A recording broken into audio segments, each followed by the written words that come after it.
இளைய வீரனா, அக்கா ஊர்ல இருந்து வந்து பஸ் ஸ்டாண்ட நின்றுகிட்டு இருக்கா போல, போய் ஒரு கூட்டு வந்துடுறியா? இந்த ராத்திரி நேரத்துல எதுக்கு திடீர்னு கிளம்பி வந்திருக்கு? மச்சான் கூட வராரா? தெரியலடா, வந்தா தான் தெரியும். என்னம்மா கலா, மாப்பிள்ள வரல? அந்த சனியம் பிடிச்சவங்க பேச என்கிட்ட பேசாதீங்கப்பா. என்னப்பா ஆச்சு சொல்லுப்பா.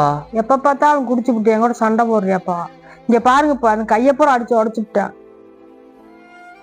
ஏனாப்பா, நீ நான் ஒரு நிமிஷம் கூட இங்கிட்ட வாழவே மாட்டேப்பா.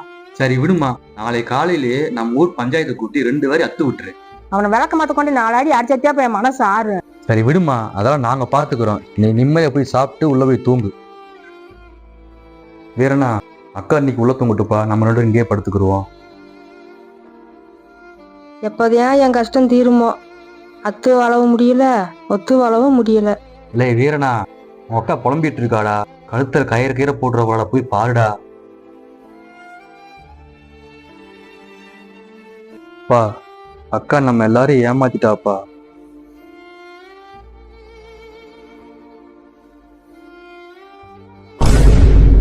நல்ல வேலை கடைசி பஸ்ஸை பிடிச்சி வந்துட்டேன். கார்ல எங்க வாங்கினீங்க? நம்ம ஊர்லயே வாங்கிட்டேங்களா? கட்டு தைக்கட்டுமா? நீ பாருங்க அவரு இல்ல. போன் போது எனக்கு நான் போங்க. இது என்ன இது? பா, இல்லை கேடு வெட்ட பயலே, நடிச்சாமத்த திறந்த வீட்டுல நாய் நுழைஞ்ச மாதிரி யாருக்குமே தெரியாம உள்ள வந்து படுத்திருக்கேன். வெக்கமா இல்ல உனக்கு? ஏன் முன்னாடி பாக்குறதுக்கு யார்கிட்ட கேட்கணும்? அப்படிலாம் ஒன்றும் அவசியம் இல்லை. ஏய், என் மகளை பாக்கணும்னா அப்ப என்கிட்ட நீ கேட்கணும்டா. எப்ப உன் வீட்டுல இருந்து கோச்சுக்கு வந்தாலும் அப்போ எல்லா உரம் முடிஞ்சு போச்சு. யோ, நானாவா வந்தேன்? ஓ மகதான் போன் போட்டு போன் போட்டு இந்த நீயே கேளு. என்னங்க சொல்லு. நான் எங்க அப்பா வீட்டுல தான் இருக்கேன். உடனே கிளம்பி வாங்க. ஏண்டி ஒப்பகிட்ட இனத்தை போட்டு கொடுத்த? நைட்டு பூரா எனக்கு போன போட்டு கிழிச்சு விட்டியான். யோ, எங்க அப்பே ஒரு டம்மி பேசியா? நீ வாயா, நான் பாத்துக்கிறேன். சரி வர்றேன். சரி, வரும்போது திங்கிறதுக்கு ஏதாவது வாங்கிட்டு வா. ஓ மக செய்யற போல செஞ்சுட்டு பழி ஏமால தூக்கி போடுவாளா? இந்த நிமிஷமே 2 பேர் இங்க நிக்க கூடாது. இடத்த காலி பண்ணுங்க, 2 பேரும் வெளியே போங்க. ஐயோ, ஏங்க இவங்க இது இப்படிலாம் பேச சரிப்பட்டு வராது. நீங்க உங்க ஸ்டைல்ல பேசுங்க, அப்பதே இவங்க அடங்குவாங்க. மாமா விடுங்க, சொன்னா கேளுங்க. அப்புறம் நான் என்ன செய்வேன்னு தெரியாது. ஓ, என்னடா செய்வ? என்ன செய்வேனா இப்ப பாருங்க.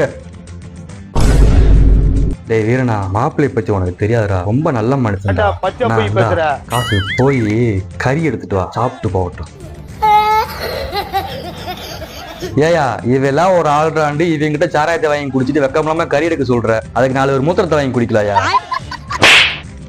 உனக்கு என்னடா தெரியும் இந்த பழக்க வழக்கம்? இவ்வளவு தூக்குல தொங்குவா, இன்னும் 4 பேர் தூக்குல தொங்க விட்டு போவாயா?